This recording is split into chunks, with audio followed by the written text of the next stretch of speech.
Ladies and gentleman, ಇಡೀ ರಾಜ್ಯದಲ್ಲೇ ಸಂಚಲನ ಸೃಷ್ಟಿಸಿದಂತಹ ಧರ್ಮಸ್ಥಳದಲ್ಲಿ ಅಸಹಜ ಸಾವುಗಳ ಪ್ರಕರಣ ಸದ್ಯ ತನಿಖೆಯ ಹಂತದಲ್ಲಿದೆ.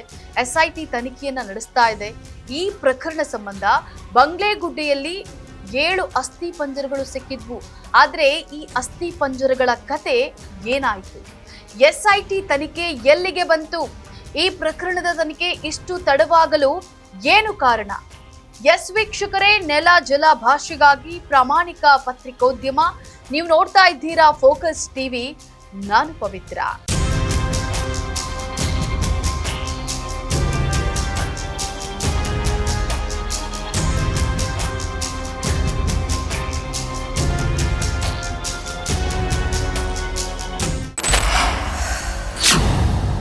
ಧರ್ಮಸ್ಥಳ ಬುರುಡೆ ಪ್ರಕರಣದ ತನಿಖೆ ಚುರುಕುಗೊಳಿಸಿದಂತಹ ಎಸ್ಐಟಿ ತಂಡ ಬಂಗ್ಲೆಗುಡ್ಡೆ ಅರಣ್ಯದಲ್ಲಿ ಉತ್ಖನನವನ್ನ ಕೈಗೊಂಡಿತ್ತು.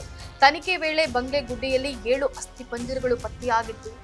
ಎಲ್ಲಾ 7 ಅಸ್ಥಿ ಪಂಜರಗಳು ಆತ್ಮಹತ್ಯೆಯನ್ನ ಮಾಡಿಕೊಂಡಿರುವಂತಹ ಸ್ಥಿತಿಯಲ್ಲಿತ್ತು.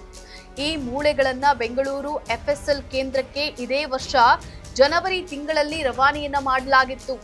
7 ಅಸ್ಥಿ ಪಂಜರಗಳನ್ನ SIT FSLಗೆ ಸಲ್ಲಿಸಿ ಅದಾಗ್ಲೇ ತಿಂಗಳೇ ಕಳೆಯುತ್ತಾ ಬಂತು. ಆದ್ರೂ ಕೂಡ ವರದಿ ಮಾತ್ರ ಇನ್ನೂ ಬಂದಿಲ್ಲ.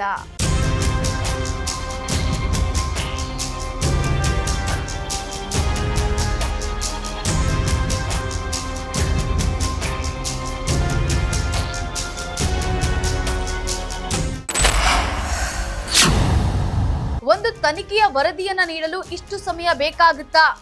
ತನಿಖೆಯನ್ನ ಬೇಕಂತಲೇ SIT ನಿಧಾನಗತಿಯಲ್ಲಿ ಮಾಡಲಾಗ್ತಿದೆಯಾ ಅನ್ನುವಂತ ಅನುಮಾನಗಳು ಮೂಡಿವೆ. ಈ ಬಗ್ಗೆ ಮಾತನಾಡಿರುವಂತಹ ಗೃಹ ಸಚಿವ ಪರಮೇಶ್ವರ್ ಅವರು ಸದ್ಯ SIT ಮಧ್ಯಂತರ ವರದಿಯನ್ನ ಸಲ್ಲಿಸದೆ ತನಿಖೆಯ ಅಂತಿಮ ವರದಿ ಕೈ ಸೇರದೆ ಯಾವ ತೀರ್ಮಾನವನ್ನು ತೆಗೆದುಕೊಳ್ಳಲು ಆಗೋದಿಲ್ಲ ಅಂತ ಹೇಳಿ ತಿಳಿಸಿದ್ದಾರೆ. ಆದ್ರೆ ಒಂದು ಪ್ರಕರಣದ ತನಿಖೆಯ ರಿಪೋರ್ಟ್ ಯಾಕಿಷ್ಟು ತಡವಾಗಿದೆ ಅನ್ನುವಂತಹ ಪ್ರಶ್ನೆ ಎದ್ದಿದೆ.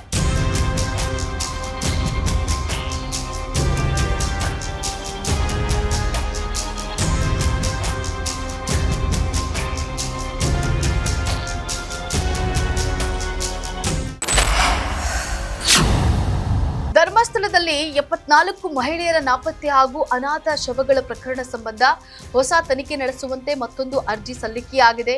ಈ ಅರ್ಜಿಯನ್ನ ಸೌಜನ್ಯ ತಾಯಿ ಕುಸುಮವತಿ ಗೌಡ ಸಲ್ಲಿಸಿದ್ದು ಮಾರ್ಚ್ 23ಕ್ಕೆ ವಿಚಾರಣೆ ನಡೆಯಲಿದೆ.